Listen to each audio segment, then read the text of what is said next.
Pemirsa, potensi pertumbuhan Indosemen Tunggal Prakarsa sangat besar sejalan dengan prospektifnya bisnis perseroan. Kita akan membahas prospek bisnis dan saham INTP bersama Head of Investment Reswara Gian Investa, Kiswoyo Adiju. Selamat pagi Mas Kis, apa kabar Mas Kis? Yes, selamat pagi, baik. Baik, Mas Kis, ini kita berbicara Indosemen. Kalau biasanya kita menganalisis kinerja, tapi kalau ini kita mau melihat aksi korporasi yang baru dilakukan oleh Indosemen, bahwa Indosemen ini membeli perusahaan pelayaran begitu. Nah, komentar Anda dan analisisnya, seberapa strategis sih dengan aksi korporasi yang dilakukan oleh Indosemen ini? Kok kenapa sektor pelayaran begitu yang disasar? Sebetulnya bagaimana juga Indosemen ini kan berusaha menjual semennya itu ke nasional, ke seluruh Indonesia. Otomatis mereka pertama membutuhkan jaringan distribusi, dan itu mereka sudah ada. Tapi jangan lupa setelah ada jaringan distribusi ada, mereka juga membutuhkan logistik. Artinya memang tidak hanya untuk antar pulau Jawa saja, sama dalam pulau Jawa mungkin bisa pakai truk.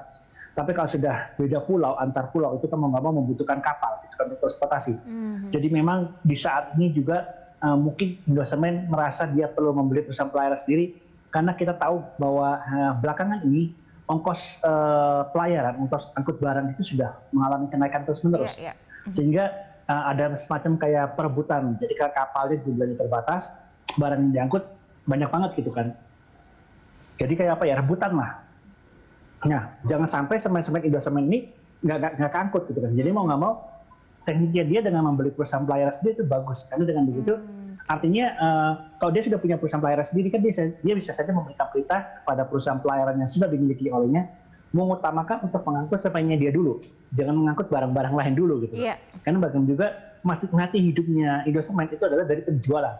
Kalau penjualannya mandek, ya selesai sudah hidupnya gitu. Jadi memang kapal tongkang ataupun kapal-kapal yang dalam industri kapal angkut itu memang perlu, dan mau nggak mau ya mungkin zaman sekarang sudah terbiasa lah dari hulu sampai hilir, artinya terintegrasi. Jadi mereka memiliki sendiri, sehingga kalau misalnya ada kenaikan tarif atau jumlah barang yang diangkut ternyata mendadak sangat banyak sekali seperti saat ini, aman karena mereka ada prioritas. Saya pemilik kamu loh, kamu utamakan angkut barang saya dulu, kan gitu istilahnya. Baik, masalah distribusi dan logistik sudah teratasi karena sudah memiliki kapal sendiri. Ini strategi yang baik begitu ya yang dilakukan oleh INTP, oleh Indosemen. Tapi kalau dari apa yang bisa menjadi resiko juga dengan membeli perusahaan pelayaran ini, ada tidak selain tadi keuntungan-keuntungan yang Anda katakan? Kalau kita bicara resiko sebetulnya nggak ada ya, karena dari bisnis pelayaran itu resikonya memang adalah ketika lagi sepi, tidak ada barang yang diangkut. Tapi kalau memang Indosemen sendiri sudah punya bisnis yang artinya jalan terus dari tahun ke tahun, dari hari ke hari, dia selalu ada barang yang harus diangkut, itu semennya Indosemen harus diangkut, ya artinya tidak akan ada masalah. Malah sebetulnya bagi perusahaan pelayaran yang diangkut juga menguntungkan, artinya dalam kondisi sepi pun kelak nanti tetap ada barang yang diangkut, itu semennya Indosemen gitu. Jadi nggak akan ada masalah sebetulnya. Resikonya sih minim gitu, karena itu produknya Indosemen adalah produk yang laku gitu, yang selalu dibutuhkan gitu setiap hari. Jadi mau nggak mau ya barangnya ada aja yang diangkut. Dan harus sampai di pembeli begitu ya, di konsumen, itu yang paling penting yang ingin mereka utamakan. Baik, kalau dari kalangan analis sendiri melihat kondisi atau kinerja dari Indosemen begitu hingga membuat atau berprediksi bahwa Indosemen ini nampaknya prospeknya bagus begitu untuk tahun ini. Apa yang membentuk analisis seperti itu, dan faktor-faktor apa saja yang mendukung dan untuk pertimbangan investasinya sendiri terhadap INTP? Perusahaan semen di Indonesia ada dua yang besar. Pertama dari Semen Indonesia Group (SIG), dan yang kedua Indosemen. Tapi memang keunggulan daripada Indosemen adalah dibandingkan kompetitor, memang pasarnya hanya kecil, hanya sekitar 25% dibandingkan dengan Semen Indonesia Group. Tapi kita harus lihat cash flow-nya Indosemen, itu laporan keuangannya sangat solid, karena pertama dia punya uang cash dari kuartal 3 itu ada sekitar 6 triliun uang cash, itu artinya uang tunai. Terus mereka juga utang mereka kecil banget dibandingkan dengan kompetitor. Jadi terus juga Indosemen juga kapasitas produksinya masih belum maksimal 1%. Dia masih ada pabrik greenfield di Jawa Tengah, saya lupa di Pati atau Rembang, itu yang satunya punya Indosemen, yang sebelahnya lagi punyanya Semen Indonesia Group. Itu masih belum diproduksi, karena saat ini kebutuhan semen belum meningkat. Sehingga nanti ketika kebutuhan semen akan meningkat, sudah meningkat jauh, itu Indosemen tinggal meningkatkan kapasitas produksi, pertama yang dari pabrik Citer Bogor, itu juga kapasitas produksinya belum 100%. Kalau sampai semua kapasitas sudah produksi full, itu pabrik barunya bisa dioperasionalkan. Jadi memang Indosemen keunggulannya pertama, dia punya pabrik yang kapasitasnya masih belum full kapasitas, pabrik greenfieldnya juga sudah siap untuk produksi kalau sampai ada peningkatan penjualan, dan juga utang mereka sangat kecil gitu. Terus juga uang cash mereka sangat besar. Makanya kan ada program buyback ini sampai 4 Maret, yaitu sampai dengan menyiapkan anggaran sampai dengan 3T, itu hal yang sangat wajar karena uang cash mereka sangat wajar banget. Terus juga Indosemen selalu royal membagikan dividen. Jadi kalau kelak biasanya kalau uang cashnya sudah di atas 9T, apalagi sampai di atas 11T, itu mereka akan bagikan. Jadi Indosemen yang saya lihat dari tahun ke tahun, mereka tidak pernah menyimpan uang cash lebih dari 11 triliun rupiah. Sehingga kalau misalnya ternyata ada keuntungan besar, di mana nilai uang cash mereka menjadi di atas 11T, itu pasti mereka buru-buru akan membagikannya, menurunkannya sampai di bawah level 9T. Gitu. Jadi memang dari sisi laporan keuangan mereka sudah sangat solid banget gitu. Terus juga buyback itu membuktikan kepada paket bahwa manajemen melihat bahwa harga saham Indosemen ini murah banget, makanya mereka lebih baik ada uang cash berlebih, harga saham masih murah, mereka buyback. Karena nanti saham buyback itu suatu saat bisa dijual kembali dan mereka bisa dapat untung juga gitu. Karena dari pengalaman yang ada di bursa, biasanya saham buyback dari emiten-emiten, itu mereka bisa menjual kembali dengan harga lebih tinggi alias mereka memperoleh keuntungan juga seperti itu. Baik, nah ini terkait buyback itu tadi. Dari kalangan analis sendiri memandangnya seperti apa buyback yang dilakukan oleh Indosemen? Menandakan bagus, itu tadi saya bilang kalau perusahaan melakukan buyback, artinya kan manajemen punya perhitungan sendiri. Manajemen direksi itu tahu dalamnya perusahaan seperti apa, dan mereka juga punya perhitungan lah harga wajar perusahaan saya ini sebetulnya berapa. Nah kalau di mata emiten bahwa ternyata harga wajar perusahaan ini masih terlalu murah atau kemurahan dibandingkan dengan perhitungan mereka, dan mereka merasa ini harga marketnya kemurahan nih. Perusahaan juga ada uang cash, lebih baik uang cashnya sebagian diberikan saham dulu, buyback saham. Nanti setelah harga sahamnya, harga saham pasar itu sudah di atas harga marketnya, harga marketnya itu di pasar sudah di atas harga wajar perhitungan direksi, mereka bisa menjual dan mereka dapat untung.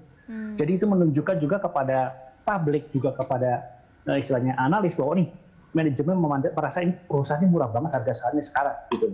Uang cash juga mereka ada, ya mereka belilah gitu loh. Oke, baik. Dan kalau untuk melihat reaksi pasar begitu, kalau dilihat dari kondisi ingin melakukan buyback ini akan seperti apa kira-kira kalau melihat apakah ini momentumnya sudah tepat begitu untuk melakukan buyback saat ini? Jadi kalau ini kan mereka proses buyback dari Desember sampai 4 Maret ya, artinya bulan depan. Nah biasanya selama periode buyback ini harga saham emiten itu akan susah untuk turun. Jadi kalau misalnya ada penurunan dalam, misalnya mendadak ada sesuatu ada sebuah pihak yang dalam jumlah besar mengguyur dalam jumlah besar, itu buybacknya akan berjalan sangat cepat. Jadi artinya biasanya dari saham-saham yang lagi proses buyback ini harga sahamnya susah untuk turun. Ya ada malah kecenderungan untuk naik gitu. Jadi kalau naik mungkin buybacknya tidak dilakukan. Kalau harga saham turun dalam, mereka baru akan melakukan buyback seperti itu. Oke, baik.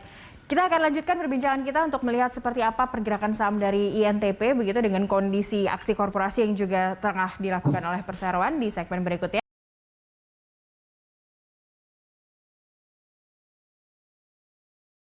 Prakarsa TBK telah menjadi emiten di pasar modal sejak 1989.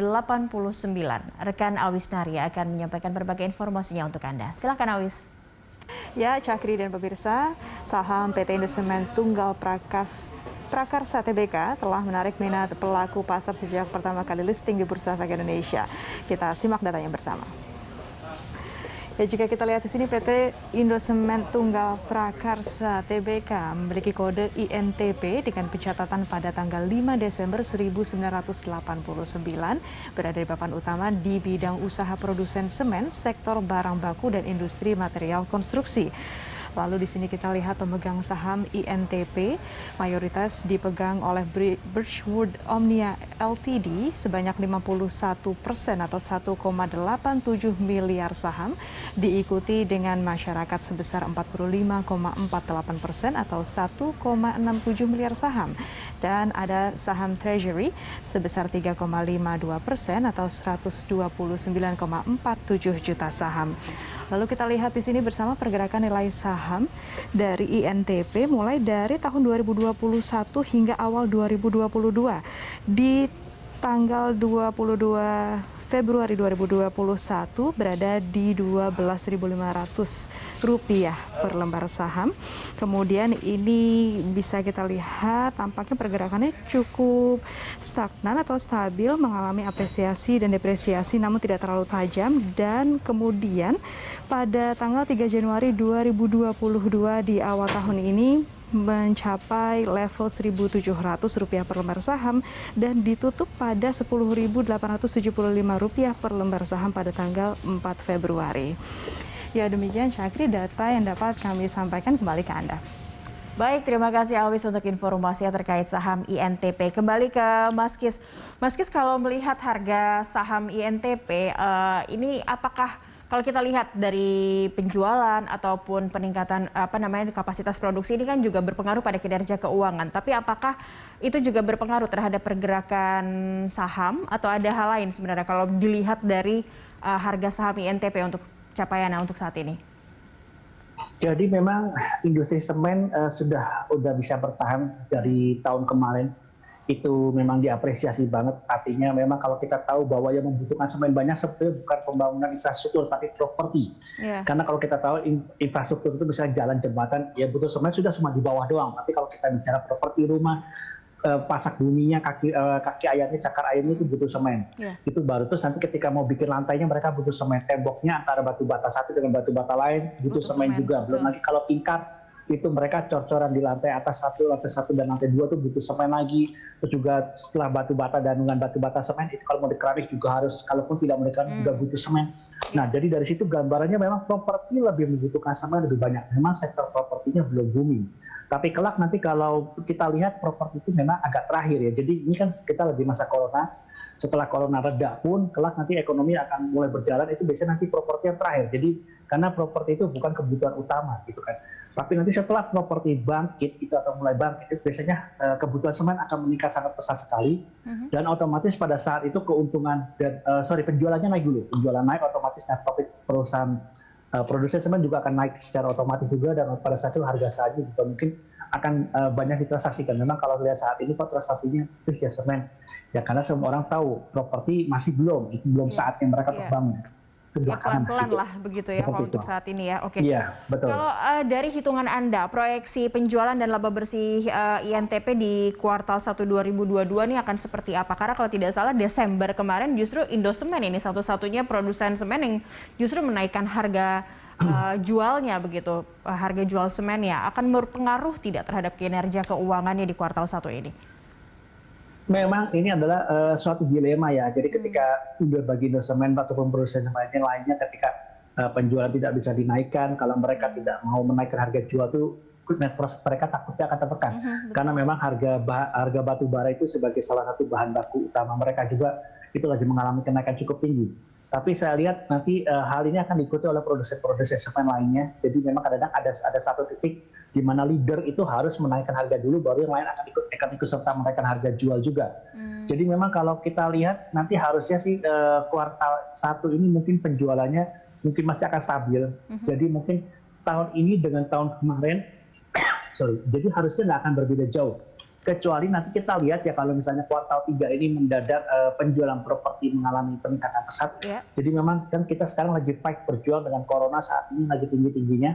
Diharapkan mungkin bulan depan sudah mulai mereda, dan kita lihat sektor propertinya apakah kuartal 3 sudah mulai bangkit atau belum.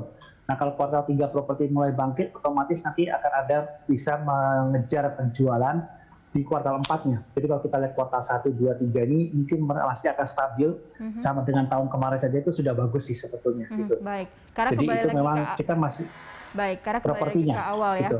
Semua properti saat ini sangat membutuhkan semen, dan ditambah lagi mungkin brand image dan brand loyalty konsumen juga terhadap produk-produk semen Indosemen saat ini. Baik, terakhir rekomendasi untuk INTP dari Anda seperti apa Mas Kis? Kalau sampai ada level di bawah 10.000 itu sebetulnya sangat strong beli, tapi kayaknya sudah susah karena sekarang lagi proses buyback juga. Sehingga kalau kita lihat memang kalau kita lihat sampai dari bulan sekitar Desember itu mungkin sekitar 10.500-an ya, itu sudah menjadi support kuat, dan saat ini memang sudah bergerak ke arah 11.000. Jadi kalau mau beli, kalau ada koreksi di bawah 10.500 atau di bawah 10.600 itu layak untuk dibeli. Terus juga nanti kalau kita lihat harusnya harga wajarnya mungkin tahun ini bisa kembali lagi ke arah 12.000. Dan jangan lupa ini INTP selalu membagikan dividen, sehingga kita lagi menunggu laporan tutup buku mereka. Lalu setelah itu RUPS dan biasanya akan ada bagi dividennya. Jadi salah satu yang royal membagikan dividen adalah INTP. Jadi ini memang menarik. Jadi kalau misalnya ada penurunan dalam mendadak, entah kenapa turun di bawah 10.400, apalagi turun di bawah 10.000, ya boleh untuk dibeli karena ini sebentar lagi dia akan bagi dividen gitu. Jadi jangan khawatir gitu loh. Semakin turun semakin berani. Baik, gitu, baik, untuk membeli gitu. Rekomendasinya ya, dan hampir sama dengan kebanyakan analis lainnya untuk rekomendasi buy terhadap INTP, dan ingat akan ada bagi dividen, itu juga yang paling menarik bagi para investor atau pelaku pasar pastinya. Baik, terima kasih Mas Kiswoyo Hadijo untuk waktunya bergabung bersama kami di Corporate Action hari ini. Salam sehat. Oke, thank you.